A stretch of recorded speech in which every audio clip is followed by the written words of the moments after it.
அனைவருக்கும் கோபிநாத்தின் அன்பு வணக்கங்கள் நண்பர்களே. குலதெய்வ ஆலயத்திலிருந்து இந்த ஒரு பொருளை எடுத்துகிட்டு வந்து வீட்டில் வைங்க. கண்டிப்பாக வீடு மங்களகரமாக சுபிக்ஷமாக இருக்கும் அப்படிங்கிறத தான் இந்த பதிவில் பார்க்குறோம். பெரும்பாலும் குலதெய்வ கோயிலில் தான் நம்ம கொண்டு போய் வைக்கணும். எண்ணெய் வாங்கி வைக்கணும், திருநீர் வாங்கி வைக்கணும், குங்குமம் வாங்கி வைக்கணும். இருந்தாலும் இப்போ ஆலயத்திற்கு போகும்போது நம்ம மனசில் ஒரு ரம்யமான அமைதியான சூழ்நிலை உண்டாகும். காரணம், அந்த குலதெய்வம் நம்மோடு பிணைக்கப்பட்டவர்கள் அல்லவா. நம் மனதை ஆசுவாசப்படுத்துவார்கள்.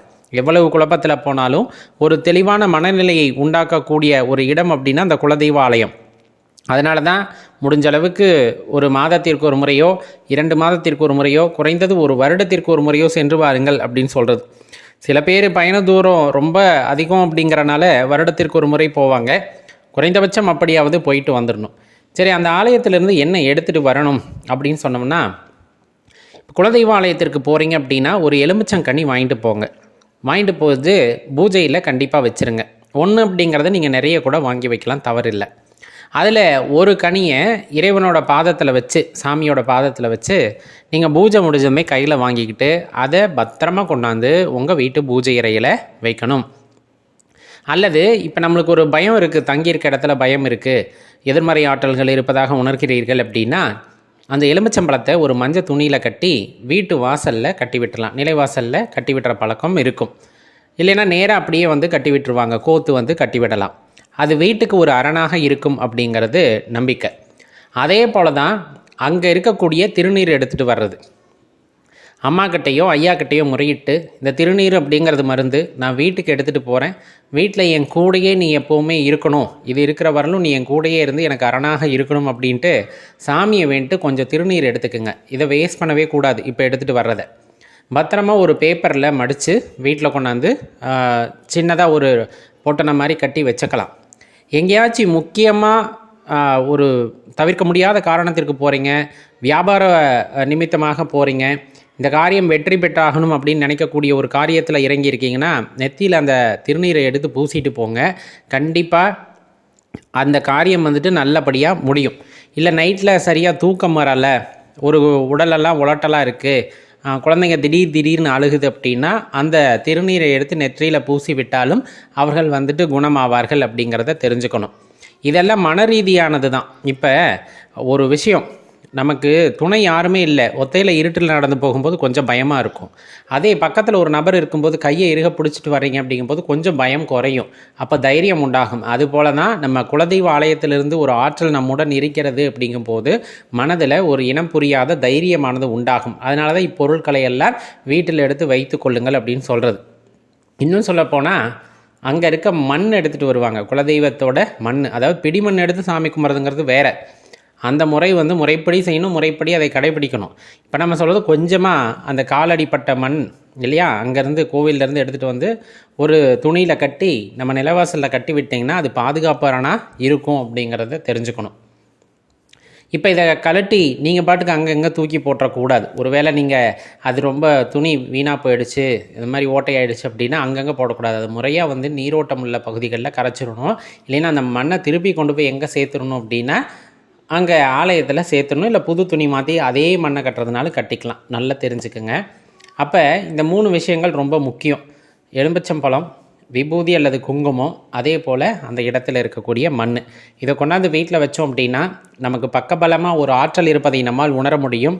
அது நம்மை வழிநடத்தி போகும், நம்மை மென்மேலும் உயர்த்தி செல்லும் அப்படின்னா அதில் மாற்று கருத்தே இல்லை. சில பேர் அந்த ஆலயங்களில் கொடுக்குற பூவை கொண்டாந்து வச்சுருப்பாங்க, அதை வீட்டு பூஜை அறையில் தான் வைக்கணுமே தவிர வண்டி வாகனங்களுக்கு போட்டு அந்த வண்டி வாகனங்கள்லேருந்து கீழே விழுந்து அதில் ரோட்டில் பல வண்டிகள் ஏறுவதற்கு அனுமதிக்கக்கூடாது. அங்கே வாங்கின பூவை கொண்டாந்து நேராக பூஜை அறையில் தான் வைக்கணும். அதுவும் வாடி வதங்கிறதுக்கு முன்னாடி முறையாக அப்புறப்படுத்துறதுன்னா நீர்நிலைகள்லையோ அல்லது செடி கொடிகள் இருக்குது அப்படின்னா அதை சுற்றி பறித்து அதுக்குள்ளே போட்டு மண்ணை போட்டு மூடிடலாம். அது அழுகி போகாமல், துர்நாற்றம் எடுக்காமல், எதிர்மறைகள் சக்திகளால் ஈர்க்கப்படாமல் அதை முறையாக அப்புறப்படுத்திடணும். நல்லா தெரிஞ்சுக்குங்க நண்பர்களே. ஏன்னா இன்றைக்கி பார்க்குற தலைப்பு ரொம்ப சென்சிட்டிவானது அப்படின்னு கூட நம்ம சொல்லலாம். நிறைய பேர்த்துக்கு இதில் மாற்று கருத்து கூட இருக்கும். ஆனால் உண்மையே உணரணும் அப்படிங்கிறது தான் நம்ம கேட்குற அந்த ஒரு சின்ன வேண்டுகோள். ஈர்ப்பு விதி அப்படின்ட்டு சொல்லப்படுது, பிரபஞ்ச ஈர்ப்பு விதி. இன்றைக்கி லா ஆஃப் அட்ராக்ஷன்னு ஒரு பேர் கொடுத்து இன்றைக்கி உலகம் முழுமையும் பார்த்திங்க அப்படின்னா அதை ஏற்றுக்கொண்டு வருகிறது. உண்மையாக இருக்கும் அப்படிங்கிறத அது ஆணித்தனமாக ஏற்றுக்கொள்கிறார்கள். அந்த லா ஆஃப் அட்ராக்ஷனை வச்சு பணம் பணம் பணம் பணம் அவ்வளவுதான். இப்போ இருக்கக்கூடிய சந்ததிகளும் சரி, அனைவருமே சரி, அந்த பணம் என்று ஒன்று வந்துவிட்டால் போதும் அப்படிங்கிறத மனதார ஏற்றுக்கொண்டு விட்டார்கள் போல். அதனால் எல்லாருமே அதை பற்றி தான் பேசுகிறாங்க. உண்மையாலுமே இந்த லா ஆஃப் அட்ராக்ஷன் அல்லது அந்த பிரபஞ்ச ஈர்ப்பு விதி அப்படிங்கிறது இருக்குதா அல்லது இருந்ததா அப்படிங்கிற ஒரு கேள்வியை நமக்குள்ளே எழுப்பணுன்னா அதற்கான விடை கிடைக்கப்பெறும். இருந்ததா அப்படிங்கிற கேள்விக்கு முதல்ல வருவோம். இது ஈர்ப்பு விதியில் என்ன சொல்லப்படுது? தனக்கு ஒன்று வேண்டும் அப்படிங்கிறத மனதில் உறுதியாக வைத்து கொண்டு பிரபஞ்சத்திடம் கேட்கும் பொழுது அதை பெற்றுக்கொள்ளலாம் அப்படின்ட்டு சொல்லுது. நம்ம புராணங்கள்லேயும் சரி, இதிகாசங்கள்லேயும் சரி நம்ம பார்த்துருப்போம். அந்த காலத்தில் தபஸ் பண்ணுறாங்க இல்லையா, தபஸ் பண்ணுறவங்க முனிவர்களாக இருக்கட்டும், இல்லை நம்ம இப்படி எடுத்துக்குவோம், நம்ம வில்லன்களாக நம்ம பார்வையில் பாடுகின்ற இந்த அரக்கர்களெல்லாம் என்ன பண்ணாங்க? தவம் பண்ணுறாங்க. தவம் பண்ணுறது மூலமாக இறைவன் அவர்களுக்கு முன் காட்சி கொடுத்து வேண்டுங்கிற வரத்தை கொடுத்துருக்கிறார் அப்படிங்கிறத நம்ம பார்த்துருக்கோம். அதே போல் தபஸ் பண்ண முனிவர்கள் இவங்க உலக நன்மைக்காக வந்து தபஸ் பண்ணுறாங்க. ரொம்ப ஃபோக்கஸ்டாக இருக்காங்க. மனதை ஒருநிலைப்படுத்தி அந்த வரத்தை வாங்குகிறாங்க. அது மக்களுக்கு பயன்படக்கூடிய வகையிலே மாற்றுகிறார்கள். அங்கிட்ட அரக்கர்கள் தன்னோட வாழ்க்கைக்கு தேவையான மாதிரி அதை மாற்றிக்கிறாங்க. நடந்திருக்கு. அதுக்கு பேரெல்லாம் அப்போ இந்த ஈர்ப்பு விதினோ லா ஆஃப் அட்ராக்ஷனோ வைக்கல. நம்ம அதுக்கு பேர் தவம் அப்படின்னு வச்சுருந்தோம். இன்றைய காலகட்டத்தில் அந்த ஈர்ப்பு அப்படிங்கிறது மனிதனுக்கும் பிரபஞ்சத்திற்கும் ஒரு பிணைப்பு இருக்கிறது. அதை சரியாக பயன்படுத்தி கொண்டால் நமக்கு கிடைக்க வேண்டியவை கிடைக்கும், தடையில்லாமல் கிடைக்க வேண்டியவை கிடைக்கும் அப்படிங்கிறத தெளிவாக புரிஞ்சுக்கணும். ஏன்னா நமக்கு இறைவனால் விதிக்கப்பட்டிருக்கும் ஒரு சில விஷயங்கள் வந்துட்டு இறைவனால் இன்னாருக்கு இது நடக்க வேண்டும் என்பது விதியாக இருக்கும். அப்போ அதன் பொருட்டு ஒரு குறிப்பிட்ட அளவு பணம் நமக்கு சேர்க்கை இருக்கிறது அப்படின்னு சொன்னோம்னா அந்த சேர்க்கை எப்படியோ நமக்கு வந்து சேரும். அது ஈர்ப்பு விதியின் காரணமாக கூட சில நேரத்திலே அமையும். அளவுக்கு அதிகமாக நாம் ஆசைப்படும் போது அது நம் மனதை அதை ஒத்துக்கொள்ளாது. இதை போன ஒரு பதிவில் ரொம்ப தெளிவாக சொல்லியிருந்தோம். அப்போ அந்த விதியானது அங்கு நிராகரிக்கப்படுகிறதான கிடையாது. உனக்கு விதிக்கப்பட்ட விதியின்படி அந்த ஈர்ப்பு விதியின் காரணமாக அனைத்தும் உனக்கு வந்து சேரும். அதில் மாற்று கருத்து இல்லை. சரி, இப்போ இந்த ஈர்ப்பு விதியை அடிப்படையாக வச்சுக்கிட்டு நம்ம பணம் கேட்குறோம்ல, அது சரியா? உங்களோட கருத்தை கொஞ்சம் இந்த இடத்துல நீங்கள் எடுத்து சொல்லணும். ஏன்னா பணம் மட்டுமே வாழ்க்கையாகாது, பணம் இல்லாமல் வாழ்க்கை இல்லை. இது நாமும் ஒத்துக்கொள்ள வேண்டிய ஒரு விஷயம்தான். பணம் இல்லைன்னா இந்த காலத்தில் நகராது வாழ்க்கை. ஏன்னா பொதுவான கருத்து இது. ஆனால் பணம் மட்டுமே வாழ்க்கையா அப்படின்னு கேட்டால் அதுவும் கிடையாது. சில பேர் அந்த ஈர்ப்பு விதியை பணம் சம்பாதிக்கணுங்கிறதுக்காக அந்த ஈர்ப்பு விதியை தப்பாக போதிக்க ஆரம்பிச்சிட்டாங்க. இந்த ஈர்ப்பு விதியில் வந்து நீங்கள் 1 கோடி கேளுங்க கிடைக்கும், நீங்கள் 2 கோடி கேளுங்க கிடைக்கும், 3 கோடி கேளுங்க கிடைக்கும், இப்படிங்கிற மாதிரியே அதை கொண்டு போக ஆரம்பிச்சிட்டாங்க. உண்மையாலுமே மனிதம் அப்படிங்கிறது அந்த இடத்துல நிலை தடுமாறுகிறது அப்படின்னே நம்ம சொல்லலாம். இன்னும் சொல்லப்போனால் இந்த பிரபஞ்ச விதியை எதற்கெல்லாம் பயன்படுத்துகிறார்கள்? வீடு வேணும், காரு வேணும், இந்த மாதிரி எல்லாம் வேண்டும் வேண்டும் வேண்டும். நல்லா தெரிஞ்சுக்குங்க. நம்ம இதுக்கு தான் ஆரம்பத்திலே ஒரு விஷயத்தை பற்றி சொன்னோம். அந்த காலத்தில் தபஸ் பண்ண முனிவர்களும் இருந்திருக்கிறார்கள். மனதை ஒருநிலைப்படுத்தி பிரபஞ்சத்திடம் தனக்கு என்ன வேண்டுமோ அதை கேட்டு பெற்றுக்கொண்டார்கள். சித்தர்களும் இருக்கிறார்கள். அவர்களும் தவறு செய்து அந்த மூலிகை ரகசியங்களை அறிந்து உலகுக்கு பறைசாற்றினார்கள். உலக மக்களுக்கு தேவையான மருந்துகளை எல்லாம் செய்து கொடுத்தார்கள். இன்னொரு ஆங்கிளில் நம்ம இன்னொரு பார்வையாக பார்த்தோன்னா இந்த அரக்கர்கள் தான் நல்லா இருக்கணும், தனக்கு மட்டுமே இது கிடைக்கணும், தனக்கு அனைவரும் அடிமையாக இருக்க வேண்டும், அப்படிப்பட்ட வரங்களை பெற்றார்கள். அப்படிப்பட்ட மனநிலையை வந்து அவர்கள் பெற்றிருந்தார்கள். மனதை ஒரு நிலை அவர்களும் படுத்தினார்கள். ஆனால் தான் என்ற அகங்காரத்தின் காரணமாக பெற்றுக்கொண்டார்கள். இப்போ இந்த 2 பேர்த்தில் வித்தியாசத்தை பார்த்தீங்க அப்படின்னா, அந்த தான் என்ற அகந்தையில் இருந்தவர்கள் ஒரு கட்டத்திலே அழிக்கப்பட்டார்கள். ஆனால் இந்த தபஸ் பண்ண முனிவர்களும் சித்தர்களும் அந்த உடலை விட்டு நீங்கினாலும் அந்த ஆத்மா இந்த உலகத்திலே தெய்வ நிலையை பெற்று இன்றும் வாழ்ந்து கொண்டு இருக்கிறது. அப்போ நம்ம கேட்க வேண்டியது எது அப்படின்னு தெரிஞ்சு கேட்கணும். சும்மா எல்லாருமே சொல்கிறாங்க, நிறைய பயிற்சி வகுப்பெல்லாம் எடுக்கிறாங்க, சிவனையே அப்படின்ட்டு இருக்கு. பயிற்சி வடிப்பெல்லாம் வந்து இதற்காக எடுக்கப்படுகிறது. லா ஆஃப் அட்ராக்ஷன், பணத்தை ஈர்ப்பது எப்படி, பிரபஞ்சத்திடம் பெற்றுக்கொள்வது எப்படி? சரி, பணம் வந்துருச்சுன்னா நிம்மதிங்கிற ஒன்று இருக்குமா அப்படிங்கிறத யோசிங்க.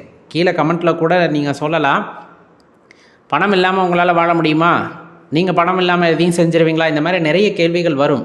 நல்லா தெரிஞ்சுக்கங்க, ஈர்ப்பு விதின்னு ஒன்று இருக்குது, இல்லைன்றலாம் இல்லை. நம்ம கேட்பது தவறாக கேட்டுவிடக்கூடாது அப்படிங்கிறது அடியனோட வேண்டுகோள். பணம் நிம்மதியை தராது, பணம் மகிழ்ச்சியை தராது, இந்த வீடு கட்டுறது மகிழ்ச்சியை தராது, இந்த மாதிரி நிறைய விஷயங்கள், இதெல்லாம் தற்காலிகமான மகிழ்ச்சி அப்படிங்கிறது அடியனோட கருத்து.